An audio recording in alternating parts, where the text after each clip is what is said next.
RCB DC మ్యాచ్లో శనివారం మధ్యాహ్నం ఎండ మండిస్తే సాయంత్రం అయ్యేసరికి లాస్ట్ ఓవర్లో థ్రిల్ అంతకంటే హీట్ పొట్టించింది. ఈ మీడియం స్కోర్ ఫైట్లో డీసీ విజయం సాధించింది. 10 రోజుల కిందట గుజరాత్లో జరిగిన మ్యాచ్లో కనీసం టై చేయగలిగేటువంటి పొజిషన్లో చేజార్చిన మిల్లర్ మళ్ళీ అదే సిచ్యువేషన్కి తీసుకొచ్చాడు. అయితే అప్పుడు ఒక బంతికి 2 పరుగులు కావలిస్తే ఇప్పుడు 2 బంతులకు 1 రన్ కావాలి. చివరిలో ఏం చేస్తాడనుకుంటే మొత్తానికి బౌండరీ బాది గెలిపించాడు. అంతకుముందు బ్యాటింగ్ చేసిన ఆర్సీబీ ఆగుతూ సాగుతూ 175 పరుగులు చేసింది. డీసీ కూడా పడుతూ లేస్తూ మొత్తానికి టార్గెట్ ఛేదించింది. ఆర్సీబీ బ్యాటింగ్ పెద్ద అగ్రెషన్తో అయితే స్టార్ట్ అవ్వలేదు. రన్ రేట్ ఎప్పుడూ కూడా 10 దాటలేదు. కోహ్లీ 13 బంతుల్లో 19 పరుగులు చేసి అవుట్ అయ్యాడు. ఫిల్ సాల్ట్ ఒక్కడే కాస్త మెరుగ్గా 63 పరుగులు చేశాడు. పటీదార్ తక్కువ రన్స్కే అవుట్ అయ్యాక మిగిలిన వాళ్ళు ఎవరూ కూడా కనీసం వన్డే స్థాయిలో కూడా ఆడలేదు.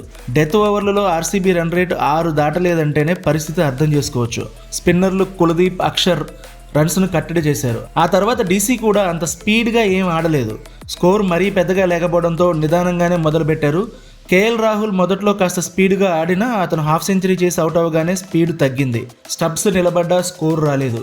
ముఖ్యంగా 15, 16, 17 ఓవర్లలో కృణాల్, భూవీ, హేజిల్వుడ్ తమ అనుభవానంతా ఉపయోగించి బౌలింగ్ ఎరగదీశారు. దీంతో 3 ఓవర్లలో కేవలం 14 పరుగులే రావడంతో డీసీపై చివరిలో ఒత్తిడి పెరిగింది. అయితే చివరి ఓవర్లో 15 పరుగులు చేయాల్సిన చోట మిల్లర్ ఆ ఓవర్లో వరుసగా 6, 6, 4 పంపించడంతో డీసీ మొత్తానికి గెలిచింది. జీటీపై చేసిన తప్పును మిల్లర్ ఇక్కడ సరిదిద్దుకున్నాడు. ఆచి చికెన్ మసాలా